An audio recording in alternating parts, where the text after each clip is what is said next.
আসসালামু আলাইকুম বন্ধুরা, কেমন আছেন? গুজরাট থেকে সকল বন্ধুকে জানাই ইমিন কিচেনে অনেক অনেক স্বাগত। তো চলে এলাম আর একটা রেসিপি নিয়ে। তার জন্য এখানে দেখুন আমি 500 গ্রাম ময়দা নিয়েছি, তাতে পরিমাণ মতো লবণ ও 1 চামচ সাদা তিল দিয়ে ভালো করে মেখে নিলাম। এরপর অল্প অল্প পানি দিয়ে আমি একটা ডো তৈরি করে নেব। এই দেখুন, ডোটা খুব একটা নরম বা শক্ত হবে না, মিডিয়াম হবে। এরপর আমার ডোটা তৈরি করা হয়ে গেছে, সেখান থেকে আমি লিচি কেটে নিলাম।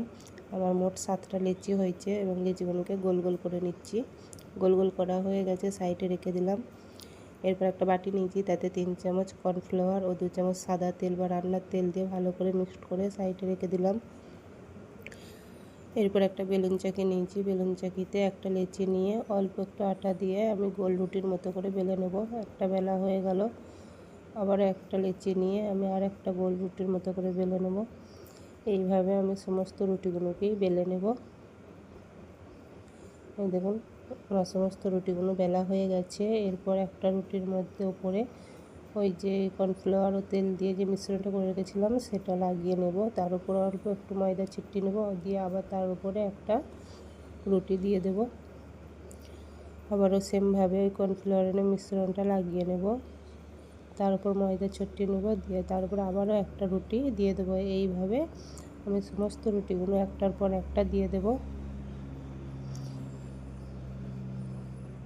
এই দেখুন, সমস্ত রুটিগুলো একটার পর একটা দিয়ে দিচ্ছি, দিয়ে উপরেও কর্নফ্লাওয়ারের মিশ্রণটা দিয়ে দেবো। এটা আমার হয়ে গেছে। এরপর আমি গোল গোল করে রোলের মতো করে পাকিয়ে নেব। এই দেখুন, গোল রোলের মতো পাকিয়ে নিয়েছি। এরপর একটা ছুরি নিয়েছি, ছুরি দিয়ে আমি ছোট ছোট সাইজে কেটে নেব। তো বলি, যদি ভালো লাগে তো লাইক, কমেন্ট ও শেয়ার করবেন। এরপর দেখুন আমি সমস্তগুলোকেই কেটে নিচ্ছি।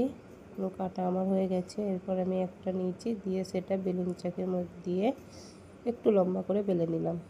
এইভাবেই আমি সমস্তগুলো বেলে নিয়েছি। দেখুন কত সুন্দর হয়েছে।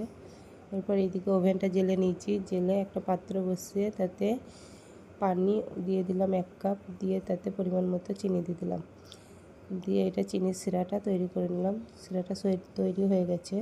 এদিকে ওভেন জেলে কড়া বসিয়ে নিয়েছি, তাতে তেল দিয়ে দিলাম। তেলটা গরম হয়ে গেছে, আমি একটা একটা করে খাজাগুলোকে ছেড়ে দেবো। এই দেখুন, আমি ছেড়ে দিয়েছি, একদিক হয়ে গেছে, উল্টে নিলাম। এরপর আমি আবারও উল্টে লাল লাল করে ভালো করে ভেজে নেব। ভাজা হয়ে গেছে, আমি তুলে নিলাম, নিয়ে চিনির সিরার মধ্যে দিয়ে দেব। এগুলো তুলে চিনির সিরার মধ্যে দিয়ে দিলাম, দিয়ে এগুলোকেও আমি তুলে নিচ্ছি। কত সুন্দর দেখতে হয়েছে, তিলগুলো কেমন ফুটে উঠেছে।